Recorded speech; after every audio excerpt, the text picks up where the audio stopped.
Aku emang betul-betul terbuka mataku betapa tidak adilnya pemerataan pembangunan itu waktu aku ke Flores itu. Aku sampai nangis waktu itu.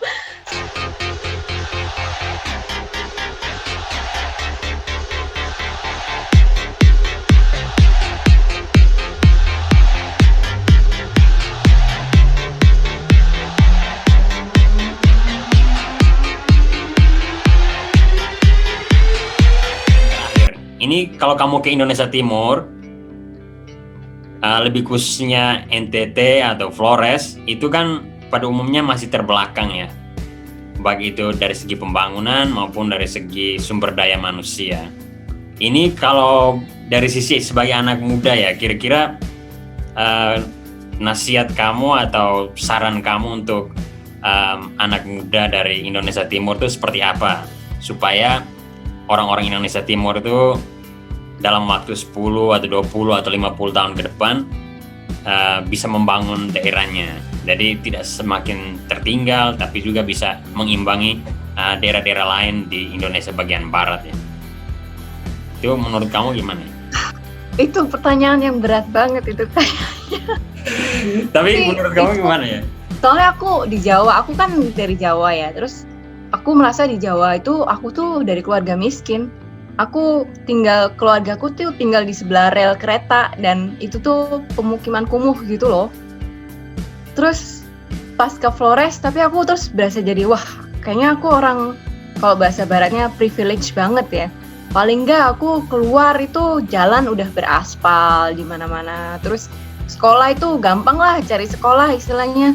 Dan ya ada sekolah-sekolah yang bener-bener yang wah fasilitasnya jauh dari sekolahku dulu, sekolah-sekolah swasta gitu.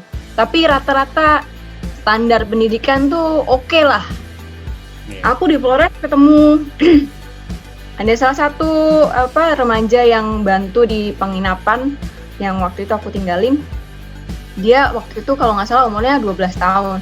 Dia cerita dia baru kerja di penginapan itu tuh sekitar setahun. Sebelumnya dia 3 tahun kerja di kebun sawit di Kalimantan. Berarti kan dia kerja dari umur 9 tahun. Terus dia nggak bisa baca tulis. Wah, aku baru pertama itu aku ketemu anak muda yang nggak bisa baca. Terus aku tuh yang wah gila banget ya. Kita pemerintah ngapain gitu. Terus air bersih itu susah. Air bersih tuh masih ngandalin air sumur.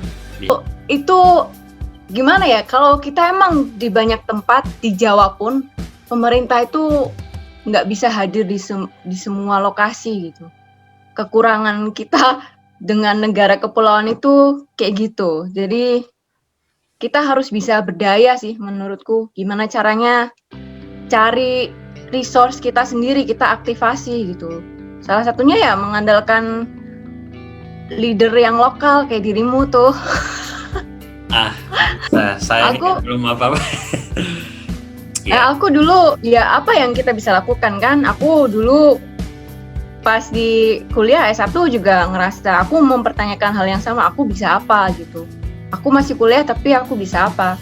Jadi aku ya udah aku kumpulin dana dari orang-orang yang mau kasih dana, terus aku ke pelosok-pelosok, ke desa-desa, ke orang tua, lansia sama anak-anak Indonesia itu di dunia Indonesia itu punya stunting atau kekerdilan tumbuhnya itu tidak normal, itu tuh tinggi banget loh.